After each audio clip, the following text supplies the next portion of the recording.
Hello everybody, and welcome back to Divinity Original Sin 2, Conflux Mode Part 58. Right, so in the last episode we finished off the Nameless Isle, and we're back on the ship. I've not a clue what to do next. I can't remember what happened. It's been a long time since I finished this game. It was when it first came out, which is how many years ago? And it takes me all my time to remember yesterday, never mind years ago. Right, oh yeah, in the downtime I have messed about with some crafting. I think I did some more pots. Yeah. And what else did I do? I think I created some new skill books as well,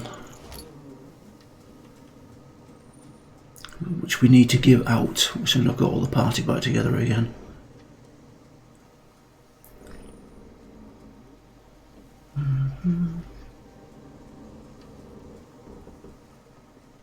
I wonder if they will mix. Let's try that a minute, 1 second. No.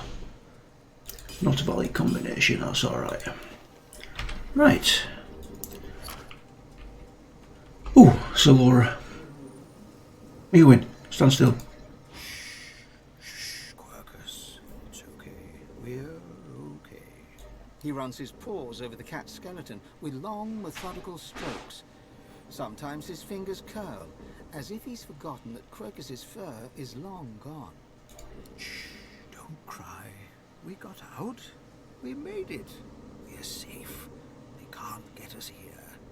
The Knights will never hurt us again, Quercus. I promise. Again. Ask what the Knights of Dre did to him before. Quercus, after all the shield has done, do you think it's time? Yes, I do. Yes. Yes, I think so too. The story belongs to us both, and by now the shield deserves to know the truth. The squirrel looks up and meets your eyes for the first time. Small, shining beads take you in. We have traveled some time together, Shield. There were times when I very nearly lost heart. My research, so much of it has led to naught. At times, I fear I am no closer to stopping the acorn than when I started. But you have been relentless. When I felt I might falter, you sallied forward. You and Quercus have given me strength when mine waned. You deserve to know the truth. The reason I know so much about the Knights of Dread, the reason I'm the one who needs to stop them. I was one of their order once. I was an acolyte of the Great Acorn. I saw dwarves tear down my forest, turning my home into weapons of war. I saw humans launching great orbs of fire into the homes of my friends. I saw lizards shackling the citizens of the land with harnesses and whips. The Great Acorn would stop you all for good.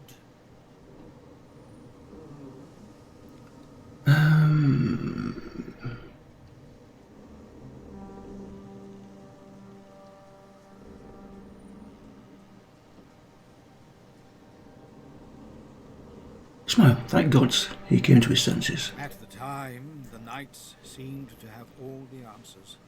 We would reseed the land, give it fresh life. But they proved themselves zealots. Heartless. He runs his paws along Quercus's bony head and scritches the space behind his ear. Quercus rattles a dry, contented purr.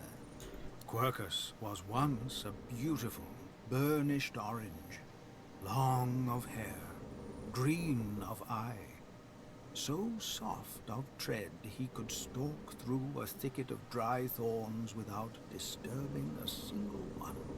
that was before. Before the Knights of Dre decided... Well, they decreed, they executed him.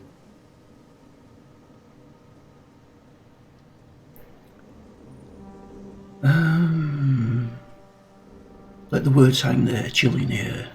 Squirrels alone shall reap the great acorn's blessings, they said. It's unnatural to associate with other species, they said. So, they killed him. My friend. It was then I knew that they'd gone too far. It was then that I realized what I had been party to. It took every last bit of magic I had gathered to bring him back. Then we ran.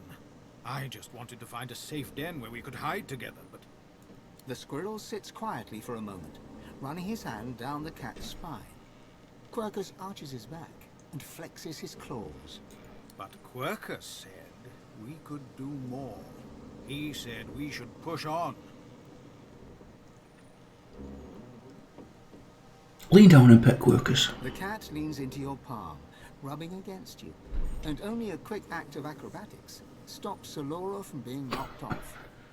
The squirrel throws his hands up in indignity, but you can see a quiet smile spreading underneath his whiskers. What a bevy of misfits we are! Though I suppose it is best to fit badly in a world gone mad. Fear not, Shield. I will discover how to stop the great acorn. I will protect the creatures of this land, all of them, from the knights. With Quercus at my side, with you at my side, I know I will not fail. Oh, good. You're not giving us a new spell.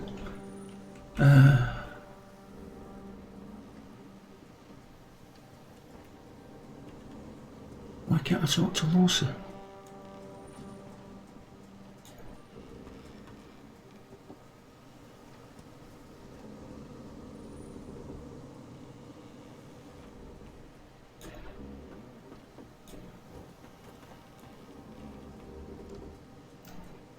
Well, that's not good.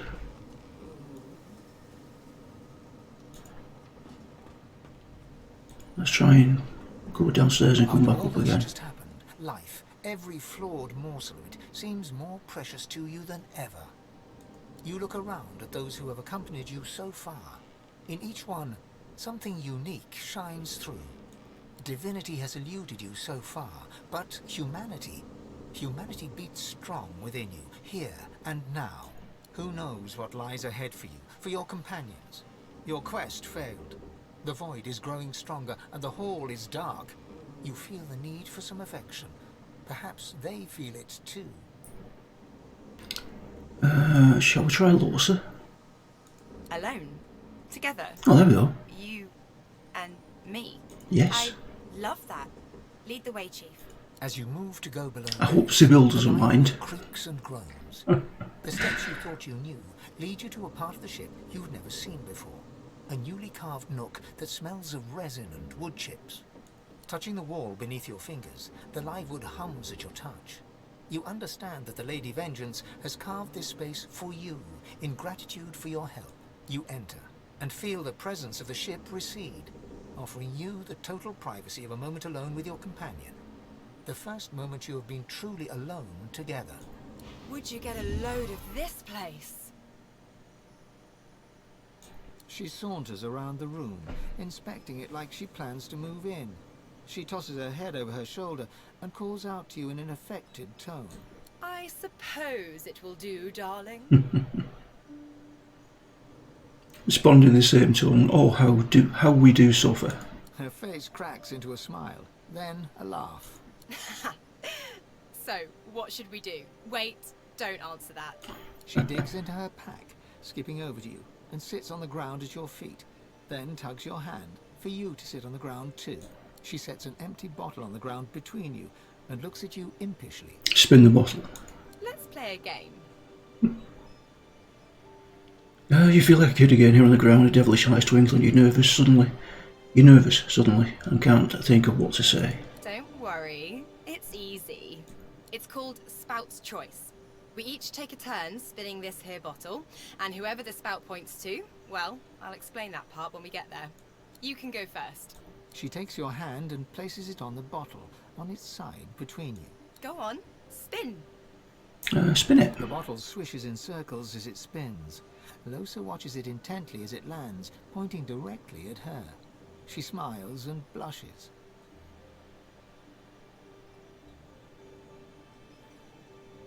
Tell her it's this game. That's why she's blushing.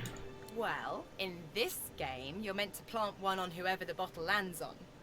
She flutters her eyelashes in exaggerated coquettishness, her blush deepening. Lean forward and kiss her red cheeks, then her parted lips. She kisses you back, gently, more gently than you expected, then leans away, flushed with colour. My. My turn.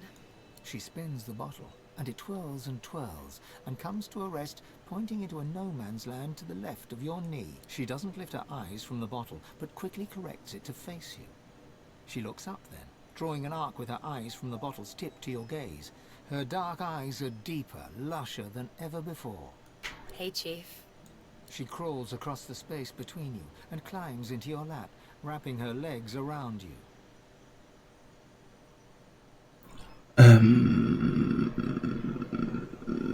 Lean in and kiss her. She holds her head back, Oh. but inches her body closer to yours. She is warm against you, warmer than she should be, her weight a comforting anchor in this foreign place. Well, this is very racy. Wait, just a little bit. Look, I don't know what's going to happen from here on out. I don't know if we'll find Dallas. I don't know which one of us is going to, you know, all the stuff they say we'll do. I don't even know if I'm still going to be myself much longer. But I do know that I'm happier now than I've ever been in my life. You make me feel like I have a voice. Like I'm not just a host. Like I'm a real person. I need to tell you something.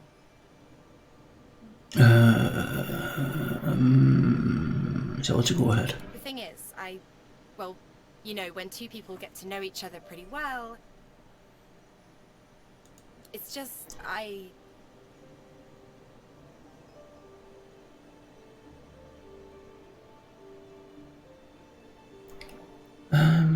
Yeah, this is it. This is the moment. Tell her you love her. What? Suddenly you feel the thud, thud, thud of her heart hammering against her chest and into yours. I love you too. I love you too. I love you too. One tear streams out of the corner of her eye as she breaks into a fit of laughter and throws herself forward, knocking you to the ground, her whole body wrapped around yours. Oh, I've wanted you for so long. I've wanted you like this for so long. I'm not sure I can read this anymore.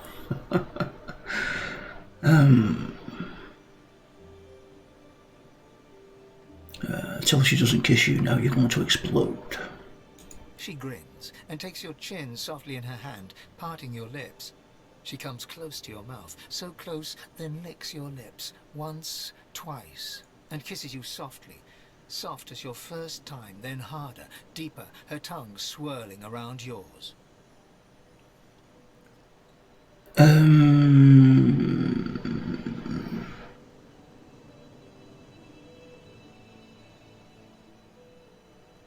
Number one.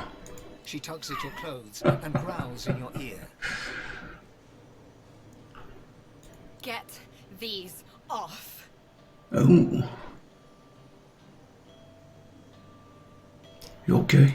She nips and kisses newly exposed flesh all over, Have some of that. running her mouth from your neck to your belly button, down to your shins, up to your thighs. Ugh, that is one beautiful man. I know. She sits up on her knees, still straddling your hips, and shimmies out of every last article of clothing. Her body is smooth and soft, flesh dipping generously beneath your hands. You could take handful after handful of her and never have enough. And just hope the demon doesn't come out. Here I am, all of me, and I want all of you.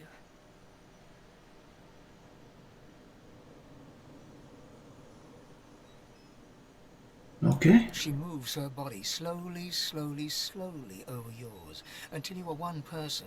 The surprise of it, the perfection of it, making you both gasp. She moves in small circles, your bodies joined like they were made for each other, like they were never meant to be apart. Oh, you're perfect. You're perfect. Number 2. She covers your hands with hers, guides them to places that make her exhale sharply, her eyelids fluttering. She keeps a gentle pace, then begins moving faster, harder, sweat glistening. This is very explicit. Like this? I don't remember this.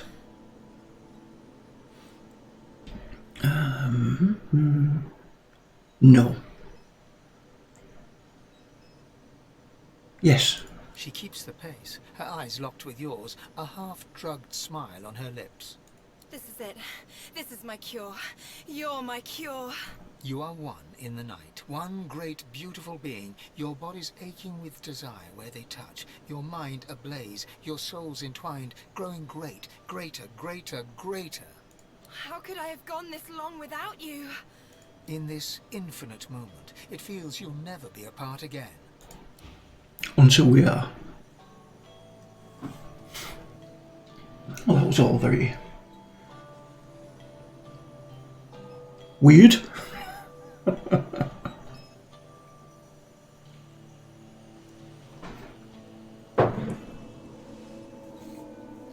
Lorsa is one of my favourite characters though, if not the favourite.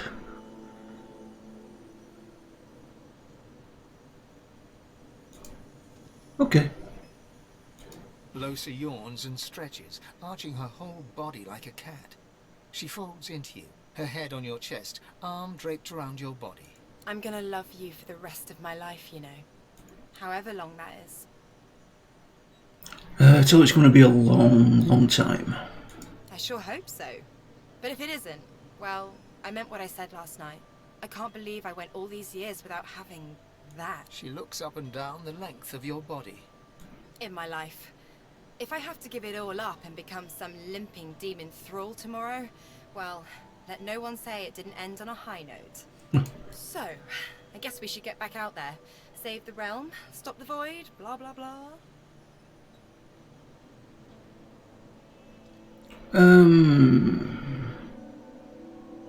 So you'd rather go back to bed with her. She runs a finger up your torso, making you jump. We get out of this thing alive, there'll be plenty more where that came from. She plants a quick kiss on your lips and a bite on your neck. Let's get out of here, Chief. Okay then, I hope everybody didn't mind that.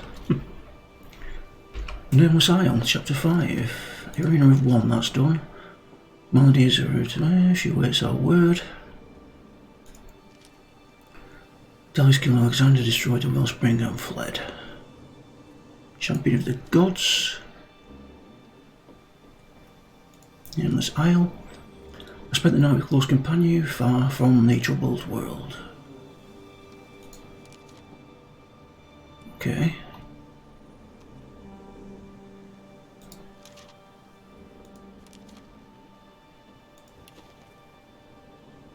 Right, can we... Has that... Yes, it has. It's moved her, which is good. Right, let's talk to Lorsa first. You ready to get out of here? Brush your hand with yours and wink. Hey now, let's keep it professional and everything. We're still God-woken on a mission, aren't we? Though, after experiencing that thing you did with your tongue, I guess I know who the real god among mortals is. So you guess so. I should remember how you're supposed to get a move on from here. Malady said something about the ship's figurehead, didn't she? Oh, okay. Can we not just join Hey, on? Chief. You ready to get out of here? Well, hello again. Let's fear what happens next. As much as I would enjoy sailing these waters with you, I fear our time is short. I believe Melody recommended speaking to the ship's head when you were ready to leave. Okay then. So we can't join up with our compatriots until we leave. Gareth. Let's see how Gareth's doing.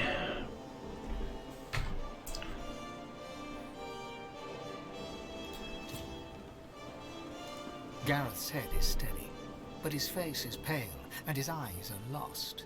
We still have a mission, Godwoken. You must ascend. I will see it through. How much money have you got?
Have you finished researching that thing yet? All this commotion hasn't made it any easier for me to restore anathema. The fewer distractions, the better. I'll do some trading.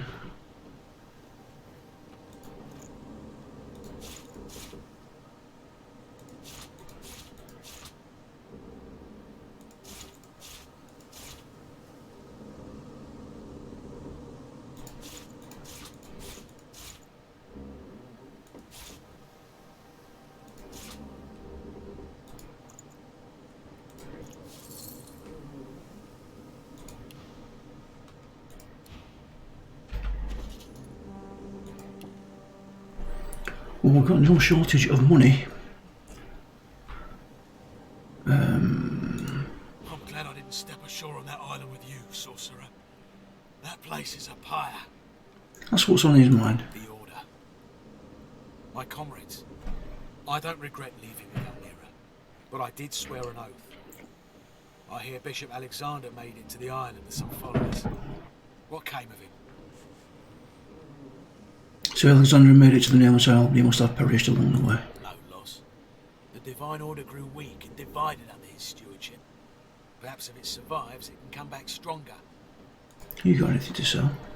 Oh, hello.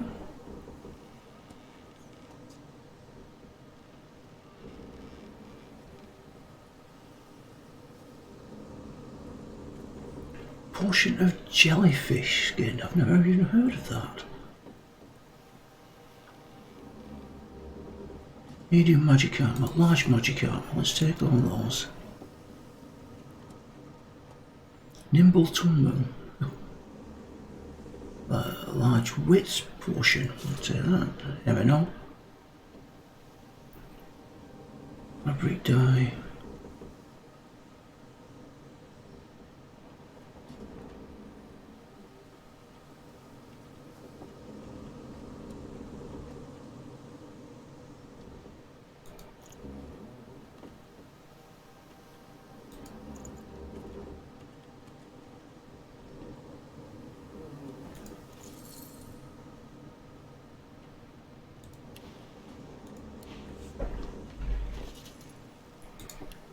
Okay, that's that sorted. I think we can sell that.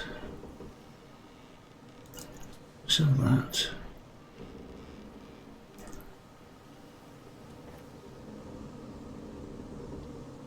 Staff, get rid of it. And that. And that.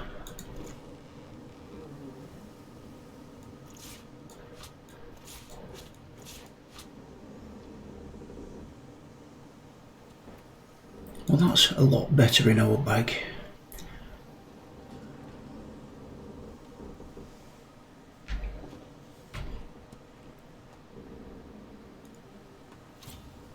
I thought you'd forgotten about me, darling. How goes your little endeavour? So you fought your way through the castle. Almira gives you a devilish grin and traces her finger along your forearm. I had a feeling you'd be one to watch, my dear. I'm glad to hear my faith wasn't misplaced. What have you got? Anything?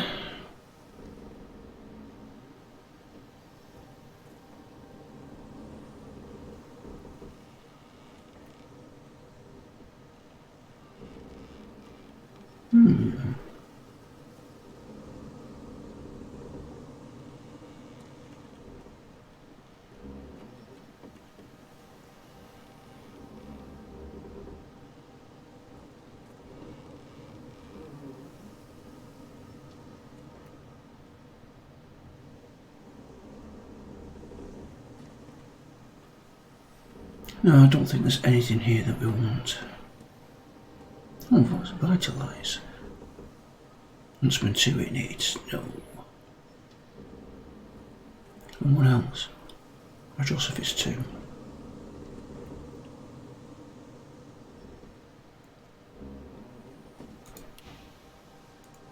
Take your leave.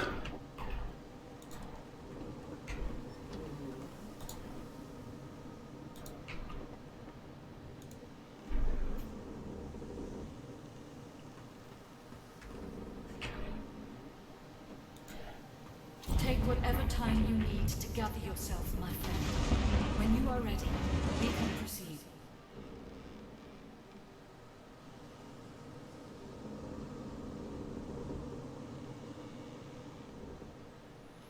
Say that you know what Lady Vengeance led Dallas to you on the Nameless Isle.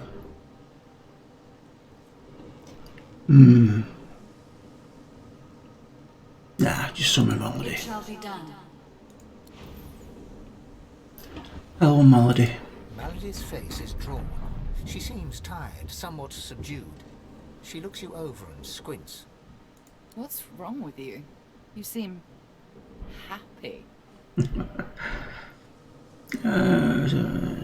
Tell her you are. You feel better than you're having some time. It's written all over you. In truth, I'm glad to see it. A joyful God is a just God. I've had some time to think, and there's a few matters I want to discuss before we carry on. I doubt you've forgotten the death of Meister Siva. She swallows hard and closes her eyes for a moment, as though trying to dispel a dizzy spell. She and I had a deal, you see. A deal that's now quite obviously defunct. According to its terms, I was to help you ascend to divinity, and she was to help me with another matter. The details aren't important now, it's just... never mind. Another entangling alliance. But I won't be able to disentangle it on my own. There may come a time when I need to count on you as an ally. So, are we? Allies, that is.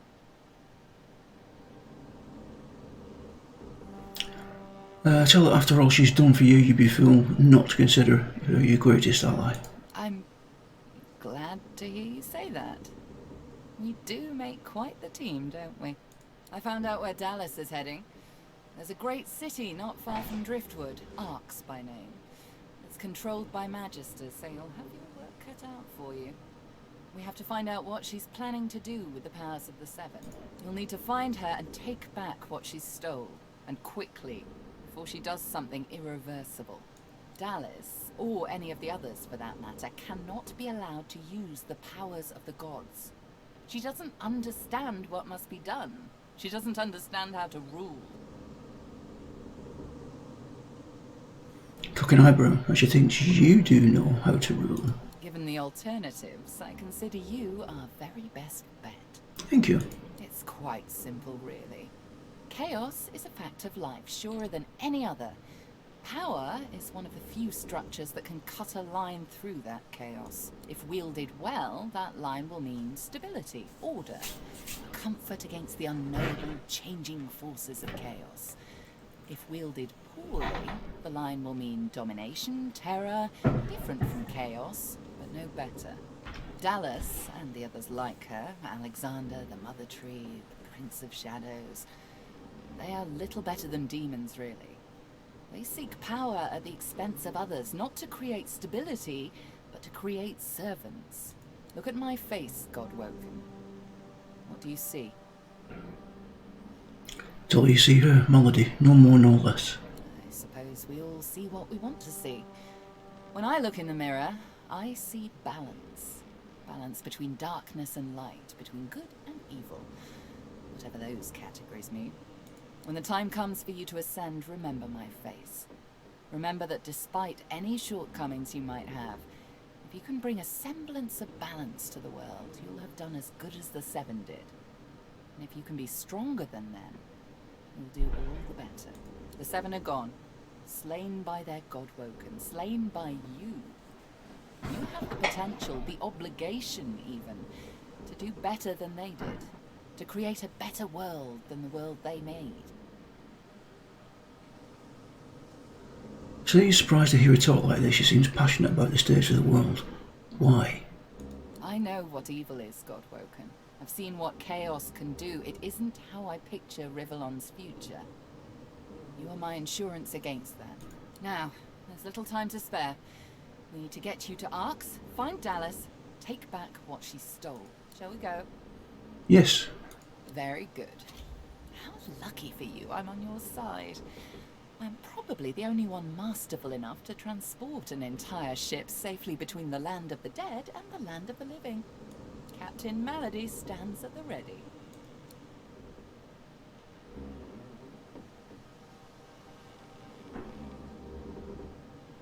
Hello? Okay.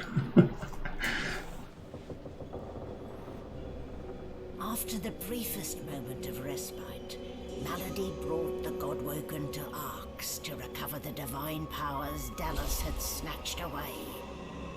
But the half-demon's secret was taking its toll on her. Lucius! Fools! The bastard's going to ruin everything! Brace! Brace! Brace! Oops. Oh, we're on there. We have crashed.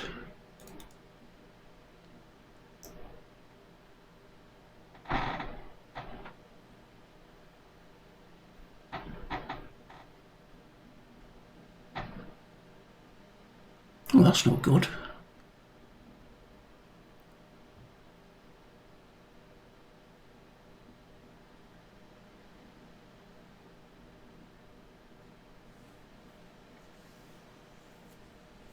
Well, I think that's only the second crash in the whole playthrough so far.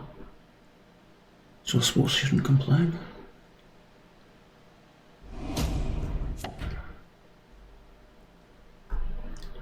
I think that will mean we'll have to speed through that conversation again, maybe?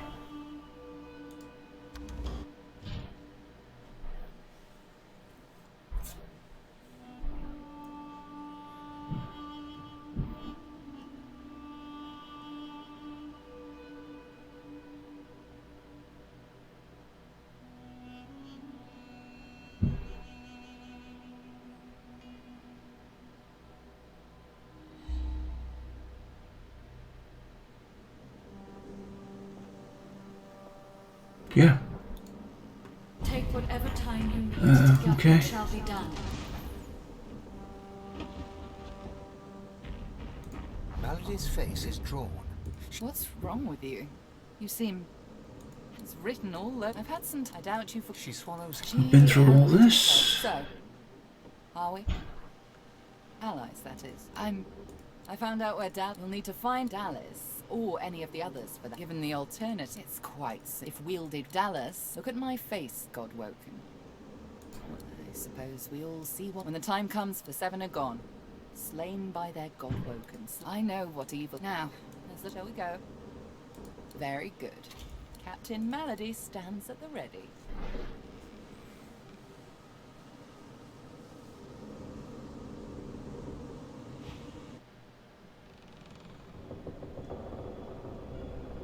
After the briefest moment of respite, Malady brought the Godwoken to Arx to recover the divine powers Dallas...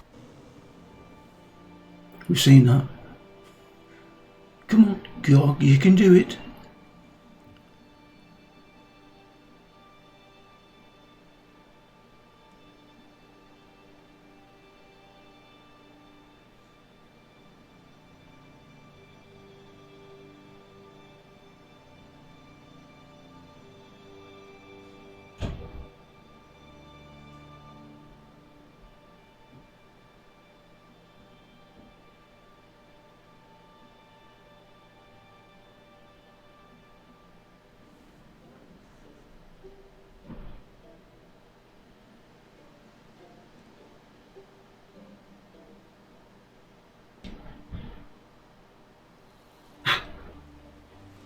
We made it. Don't say anything. Melody groans, her face twisting in pain. She falls to one knee, catching herself on her hands. Reach over to help her up. She raises one hand and raises herself to her feet. Now, no need to fuss, I'll be fine. It's just that traveling between the realms isn't easy, you know? It takes something from my soul each time. But never you fear, I've pulled a clever trick out of my sleeve. The Lady Vengeance stands in 2 realms at once. A body here, a soul in the Hall of Echoes. You can still return at your leisure. At least I got us where we wanted to go. This is Arx. This is where Dallas has fled with the powers of the gods. This is where the path to divinity leads.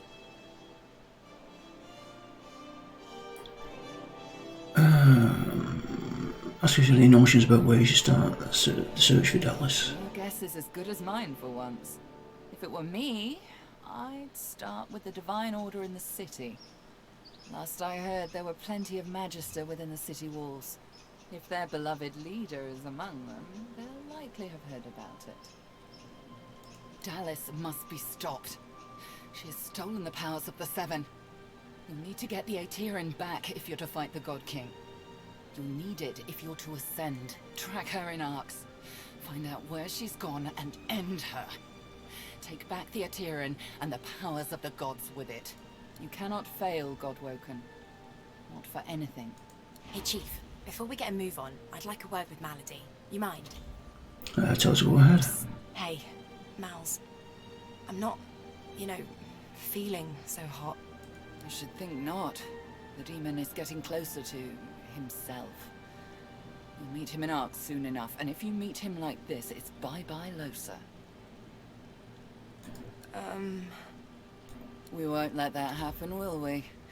I've got a little something cooking. There's power in names, after all. And we know exactly who Adramalik is. Don't worry. I'll find you before it's too late. Demon's honor. Thank you, Melody. Good to know. Quercus. She might have been a butchered tree, but she still made a noble home. And now our nest is gone. We cannot hide in their barren hall of echoes. We cannot idly wait for fate to take us. There's only one thing left to do. Solora looks up to you, then back to Quercus.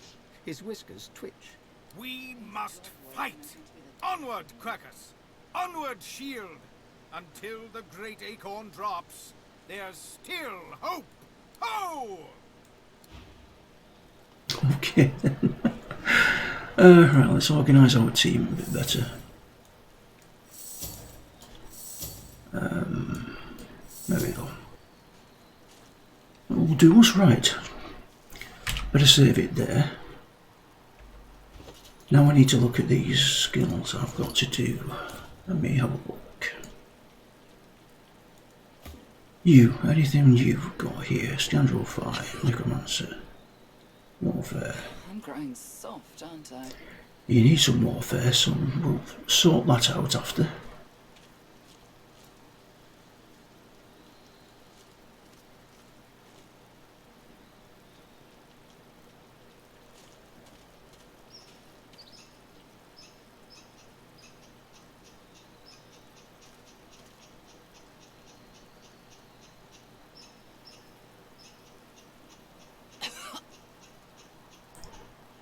I'm growing soft, aren't I?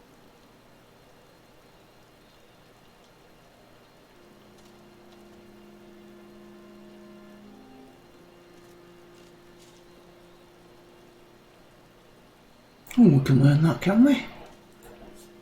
Okay.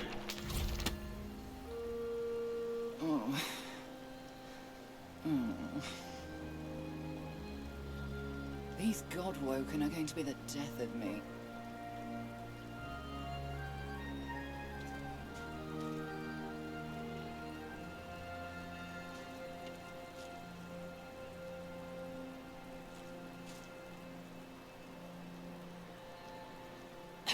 Well, that's good. Have you learned that? Going to be the death of me.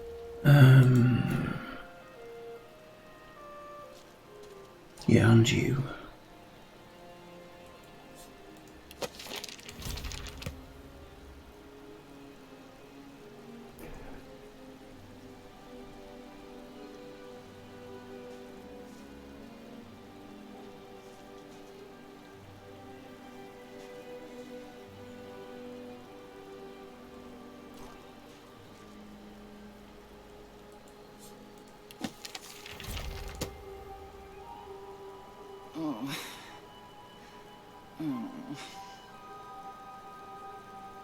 These Godwoken are going to be the death of me.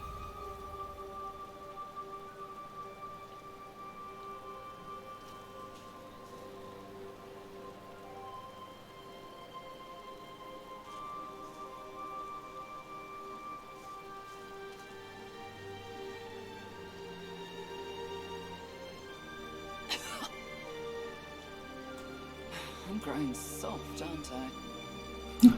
Listen to melody in the background. Going on with yourself.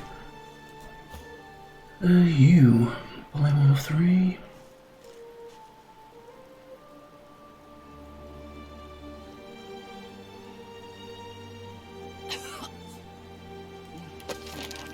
Let's learn that.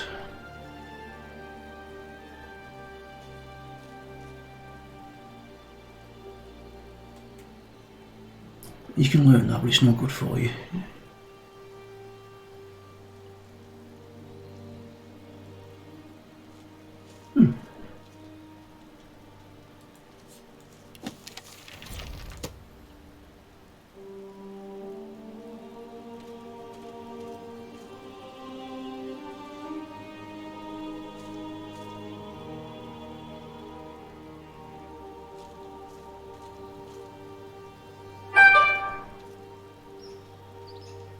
Acid infusion.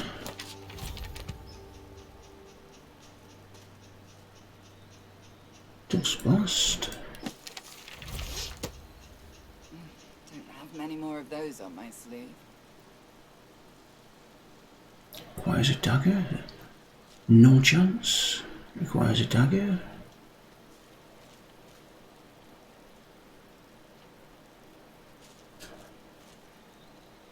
Master of Sparks. These Godwoken are going to be the death of me.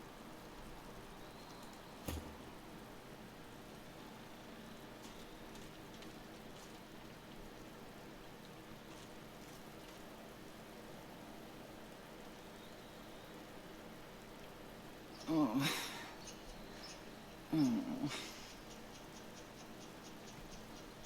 Don't have many more of those on my sleeve.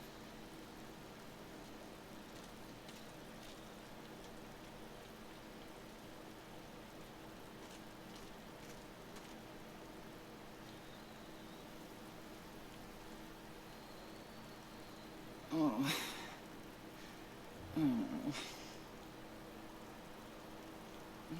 Don't have many more of those on my sleeve.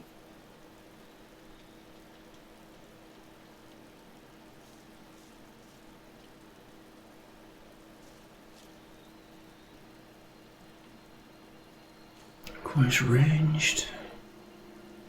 Blessed smoke.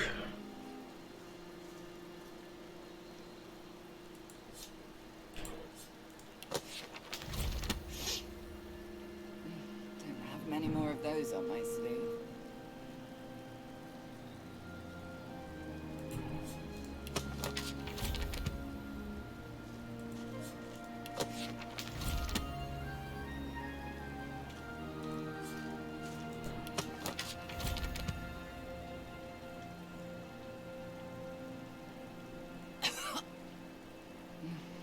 Many more of those on my sleeve.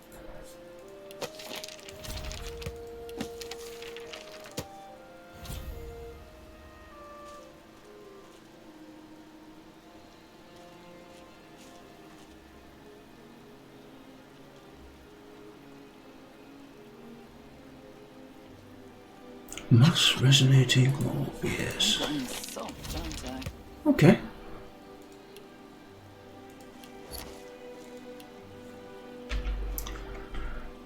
That's all that sorted out. Put a save in there. Right. There's Gareth. Got the waypoint. Godwoken are going to be the death of me.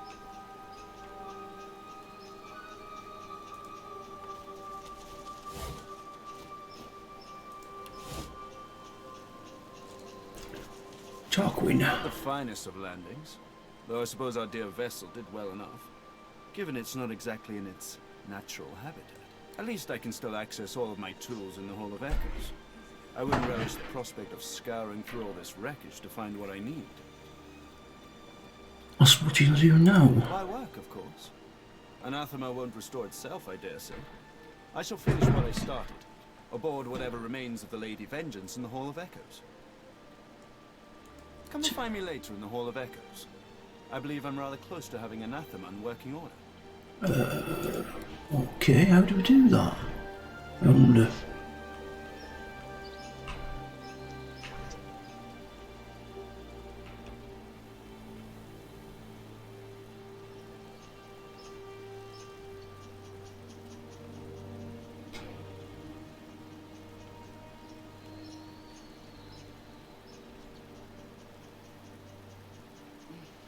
Or maybe we have to use the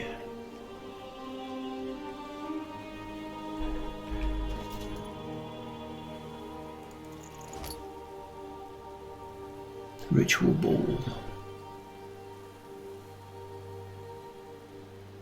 And do we have any more of like these stuff to put it in? Let me have a look.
Would appear not.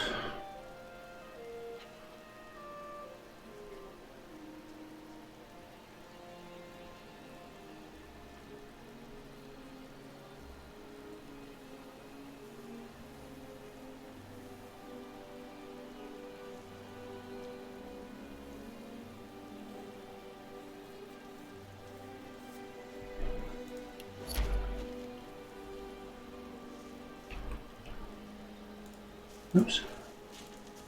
Let's talk to Molly again. Hurry along now.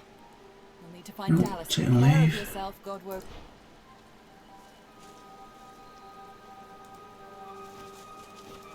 The statue reaches toward the bottom drops out from within you. She lifts you up, up, up. Aha!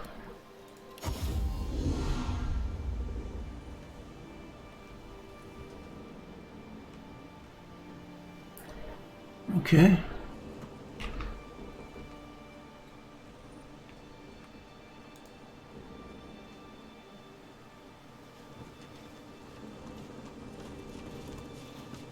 You're lucky that I enjoy a bumpy ride, my dear. Our arrival here was vigorous, even for my tastes. I'm still eternally grateful for all you've done for me, of course. In fact, here, take this. I suspect you'll find use for it soon enough. Oh, okay. This place? No. Arx is clogged with Divine Order lackeys, from what I understand. It's not the sort of town where a girl like me could let her hair down, unfortunately. What did she give us? What did he give me? Nothing.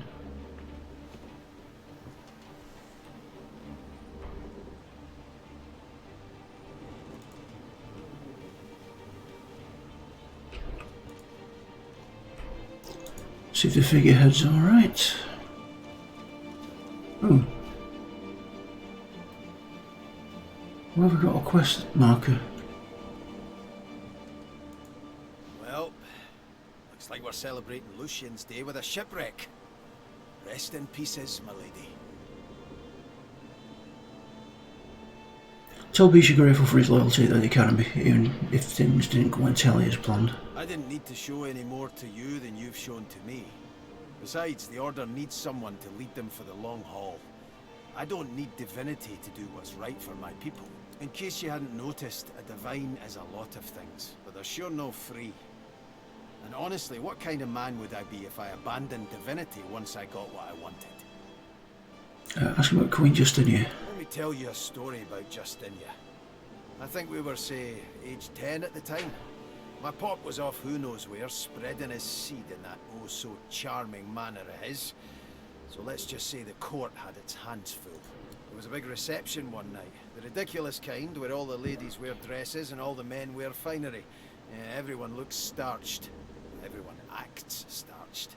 So I decided to surprise all the noble farts at dinner. Snuck into the kitchen. They had a giant boar on a platter with an apple in its mouth. Longer than Laura herself, and not much fatter either. The cook put the lid on and set it down for the steward to take. And then I made my move.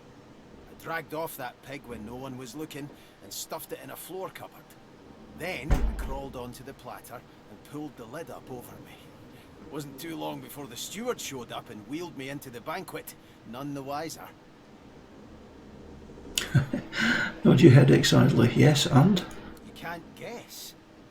Some stuffy duke yanks off the lid and good old beastie jumps out. Caused quite the stir. Queen wanted me gone, but little cousin Justinia, she had my back. Told Queen Laura it was all her idea, and she got a whooping on her backside and sent to bed without supper. So the point is, well, I ain't sure. I guess that she has a good heart, but somewhere along the way it got soiled. Approach about the notes you found, the ones in Solomon's office. Damn it. Damn it, Justinia. What the hell happened to you? The Black Ring's pulling her strings. I should have figured. But I've got to say, I'd rather she was just straight up cruel than simply too weak to resist an evil as flippin' obvious as the Black Ring. That advisor of hers, Isbiel, she's involved, but how? That's what comes next. Over till the Hammer Lady sings. I'm pretty sure I heard someone say that once. There's also another lady on my mind, of course. Justinia. A reckoning's coming for her, and his name is Beast. So much for sounding cool. I've never been very good at coming up with a snappy catchphrase on the spot. Why don't you give it a try?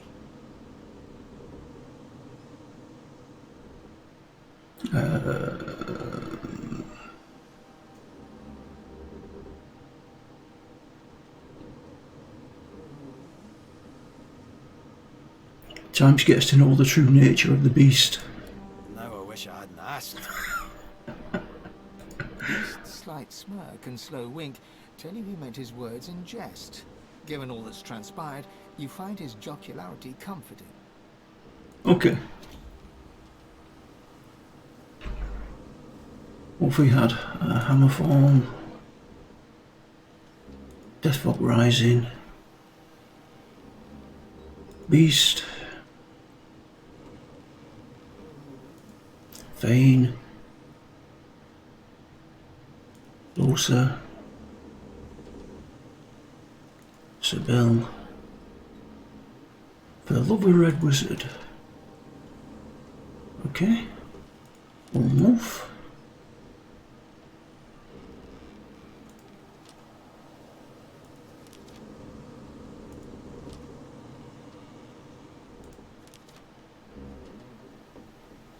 Right, well that's up to date.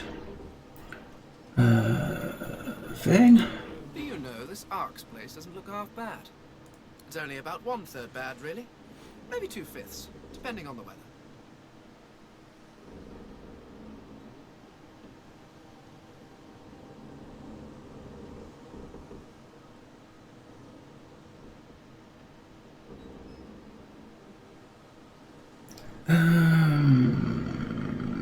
Ask about his people. Ah, this is perhaps the first intelligent question you have asked. After all, one should always try to learn from one's mistakes. Smirk, of course, that's what you're doing. My people are a race far beyond anything that exists in the world today. We seek to master the secrets of the universe. We craft wonders to last through the ages, long after your crude tools have rusted to nothing. That's where these wonders are now, if they were built to last so long. I do not know. There are rumors that some have been found at the Black Pits, an oil field on Reaper's Coast. I was trying to uncover the truth when I was waylaid by these magisters. But wherever the artifacts of my people are, I will find them. We have not simply vanished into thin air.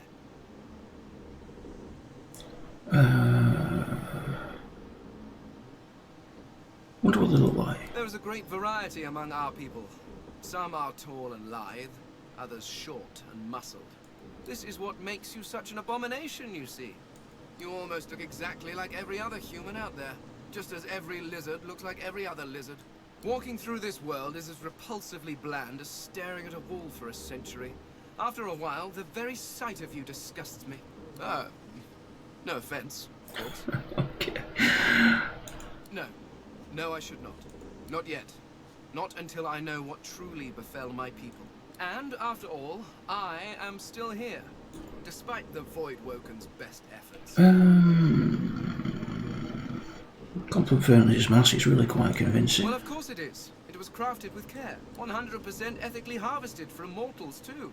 The quality is second to none.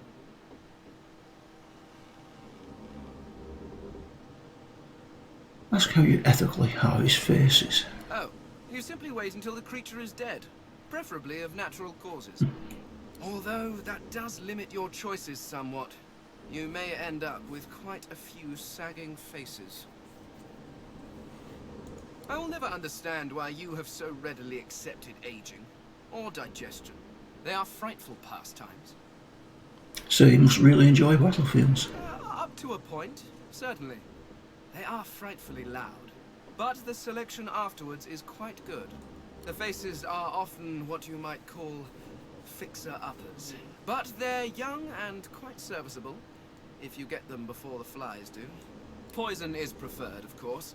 No marks to the face, the subject can be of any age, and death is often quite peaceful. Not for them, of course, but it's significantly more relaxing for me. Okay. Say something incredible happened when you met your god in the Hall of Echoes. Indeed, so I gathered from your earlier prattling. I also met someone. That's who we met, if not God. Oh, no, I think I should have done this conversation a lot earlier. Flesh. I knew her as the Lady Armadia. She was one of the 7 lords that served our king. So these people aren't gone, great news. Oh no, they're quite gone. The 7 seem to be all that remains. And they... well, I'm not sure what they are. Not quite gods, but not quite eternals. No, they are something else entirely. So they've changed. How did they act before? Naturally, they acted as any lords would. They bowed to their king and sneered at their lessers. And there was an awful lot of sneering, even back then. One can only imagine how much there is now.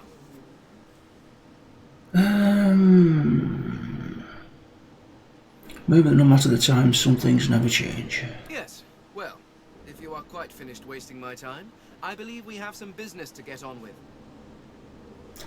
As for him, why are you so ignorant about the world? Ignorant? I dare say I have a better knowledge of this world than any creature living in it. Oh, I may be missing some social mores or be unaware of what king waged which war, but why nitpick? Nitpick, declare the history as the foundation of which civilization is built. No, I'm not doing that. Also, he doesn't seem to be a fan of history. Your history is an interminably dull list of mortals that were born, achieved nothing of worth, and then died. Certainly one may have expanded his kingdom, or another invented some way of pickling fish. But what does it matter? Where will your kingdoms be in 100 years? In 1,000? They will all be dust, along with each and every one of your great heroes. Point out that he's a scholar. Doesn't that make his job kind of pointless? Your people and nations come and go. Mayflies screaming their importance at a universe that cannot listen. But the universe is always there. The laws that govern your states change over centuries, but the laws of the world... Even when my people walked this land, a dropped apple still fell to the ground. I have yet to see the mortal king that can decree all apples must fall up from their trees, or order fire to produce cold instead of heat. No, these laws stretch to infinity. Understanding them lets you understand the world. That is knowledge worth having. Everything else is arguing over who has built the prettiest sandcastle as the waves creep closer. As for him, what happened to him? I fell victim to the enemy of all great minds. Fear. Fear of the unknown. Fear of change. These are the things that poison civilizations. I was on the cusp of a glorious breakthrough, but my king's fear held me back. Ask him what this breakthrough was. I discovered a veil hanging across the universe. A barrier of pure source. It was amazing. The kind of discovery on which a civilization turns. Who knows what secrets may have been hidden behind that curtain? But my king forbade me from further investigation. That's what the king was afraid of. Do you know, I never thought to ask. Between him purging me and casting me into a traitor's tomb. What a foolish oversight. If only I'd had your prescience and curiosity, I could have saved myself centuries of pondering that very question. And he purged you for being curious. That seems a little rough. Well, certainly he was not pleased with my insistence that we investigate. But the king's word is law. Was law. But the reason I was purged was slightly less intellect. After the king refused to let me investigate the veil, I brought the issue up with others, the 7 lords. Beneath the king in authority, but far above me. I brought them my research. I showed them everything. I had hoped they would help me convince the king of his error, but before they or I could act, I was arrested and, well, my sentence was carried out. If it's very pure souls, he could have used it to gather great power then. I mean, yes. I suppose you could have drained the power from it, but that would have weakened it significantly. It would be quite irresponsible. After all, the power of the thing is not the point. It hid something. Who knows what that might have been? The secrets to the universe could have lain behind that curtain. But I was not given the chance to find out. Now, I fear I never will. Ask how he feels about his king. He ceased to be my king the moment he turned on me. I did nothing wrong. All I wanted was to further the knowledge of the Eternals. Who knows? Had I been allowed to continue my studies, perhaps I could have warded off whatever catastrophe befell them. Oh dear, I always thought my path was laid out. Become divine. Preserve what's left of your people. It was such an easy narrative. But what if you could do more? What if you could save them all? And worse, what if you had all that power, but they were not worth saving? I don't know. Tell me, what would you do?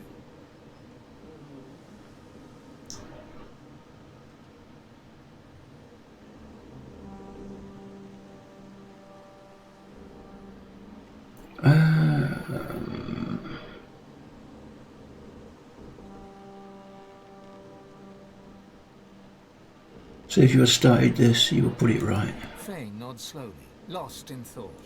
You're not entirely wrong. Then again, thank you.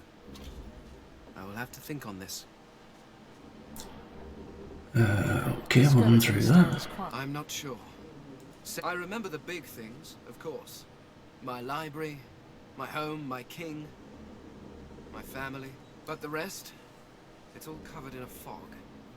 And the more I see of this world, the thicker that fog seems to get. What's an eternal king like? Once I would have boasted that it was the best form of government.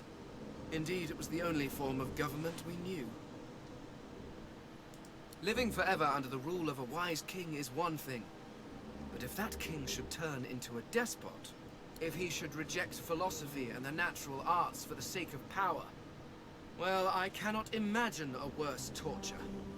A library? He was a librarian? I was a scholar, researching the secrets of the universe. Had I been allowed to proceed, my people could have ascended to godhood as one.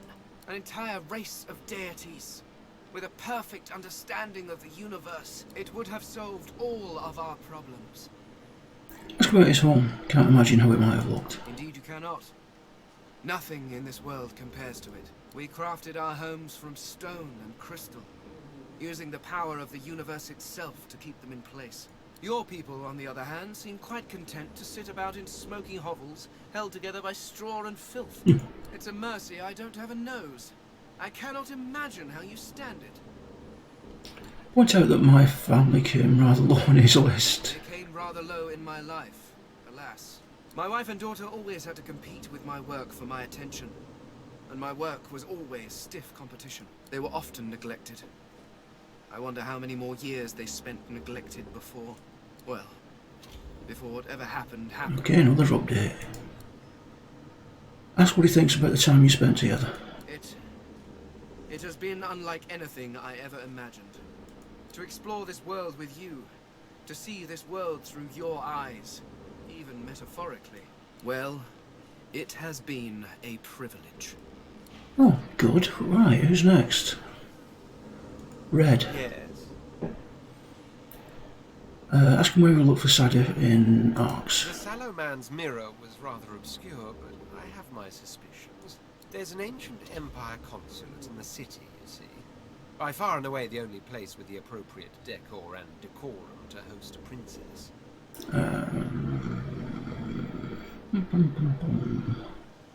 Ask me his thought about the prospect of Divinity. Rather hard not to think of Divinity, wouldn't you say, once it's become a promise? I've always known I was destined for greatness.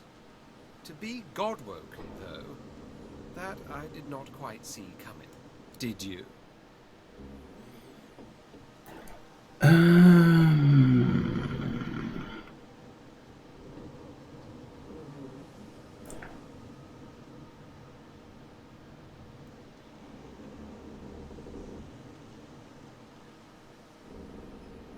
Shake your head.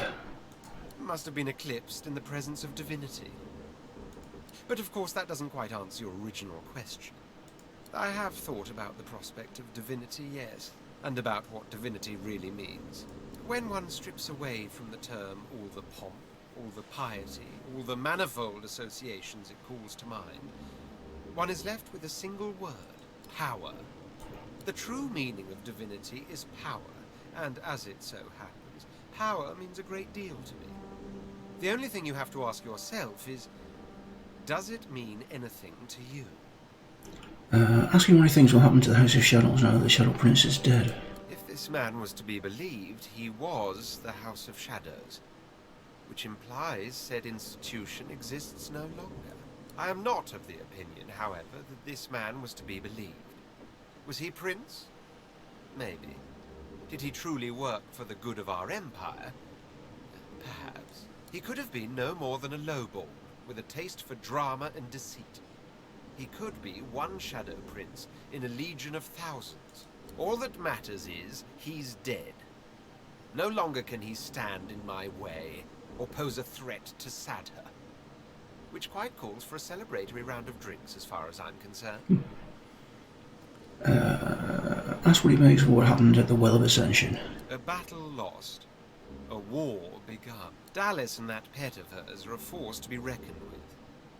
There is more to them than meets the eye. But what truly makes me pause is the fate of the Seven. How pitiful they were at the end. Think on it. Gods reduced to snarling beasts. So starved of source, it made them rabid. Think on it, because that is what we're fighting for. To be a god, knowing what a god really is. Ask the Red Prince what we should do next. The powers of the Seven lie hidden in this city. So by all means, let's play hide and seek with Divinity itself. Of course, Sadher continues to play hide and seek as well.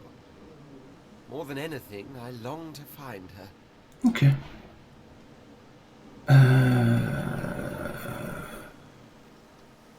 Sibyl. What's on your mind, darling? Oh, she's not falling out with me then. That's what next move should be. Last I heard, godhood awaits. If only we can wrest it from Dallas. First, we find her. Then, we roll for the greatest fate of them all. Has Sibyl ever thought she'd be responsible for killing a god? To be perfectly frank, yes. I only have to do what comes natural to me. Besides, these seven weren't exactly angels. Even gods get their comeuppance. We stand warned, don't we?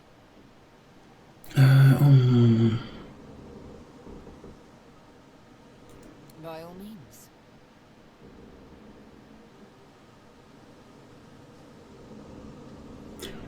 You wonder how she feels about your journey together. That, despite all the blood and guts, it's been perfectly wonderful. How about you?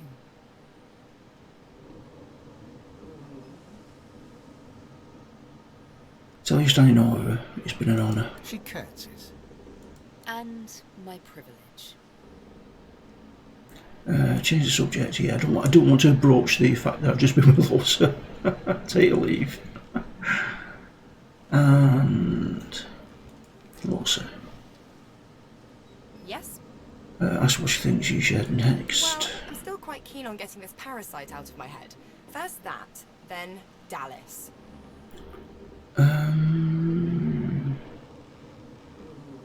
So you know she's in pretty bad shape on the island. You would expect the demon to make an appearance. She says nothing for a moment, but chews her lip, deep in thought. To be honest, so did I. When we first arrived on the island, I could barely keep a lid on it. But when we fought the gods, it suddenly grew quiet. I think it's waiting, biding its time. For what, I'm not totally sure, but it's eager. I wish I didn't have to say that. Okay, take your leave. Good-o.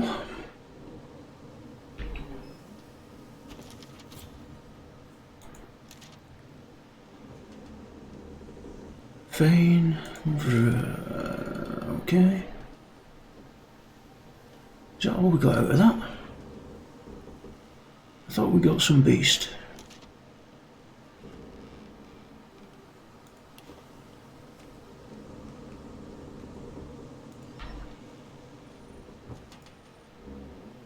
Oh.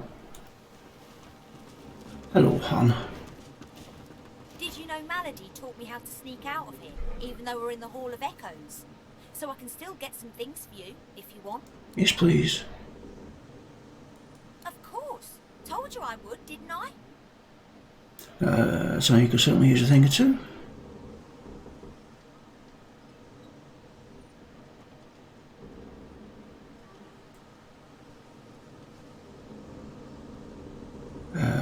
Pixie Sure dust. thing. I'll start hunting that.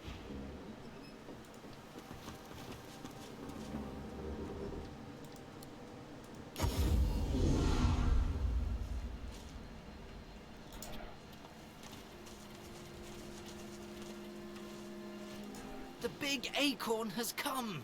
The prophecy has been fulfilled. Did you feel its power as it fell from the sky? No, that was a ship. Quackers, do you think they recognized us? Oh, what's that doing there? I could be any squirrel knight riding a dead cat.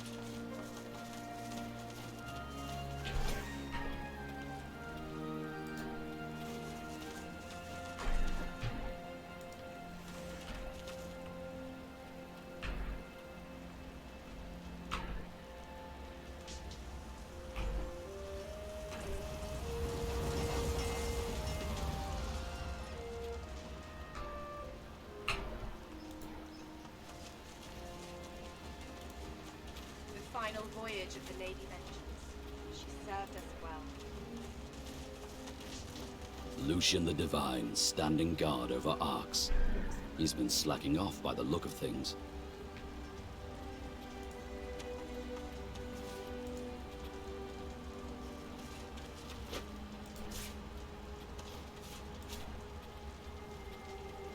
There, in the harbour, the Kraken.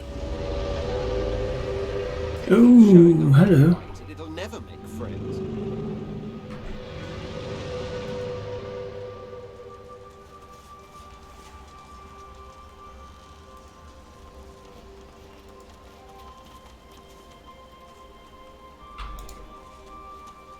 Right, so we shall get busy in Arx next time. It's getting to that time, guys, so we shall leave it there. An interesting episode, not really much done, but a lot of talking, but not to worry. We shall probably get some fights in next time. Alright guys, thanks for watching. Don't forget, please leave a like and subscribe. I shall see you all soon. This is Olgrey, signing off.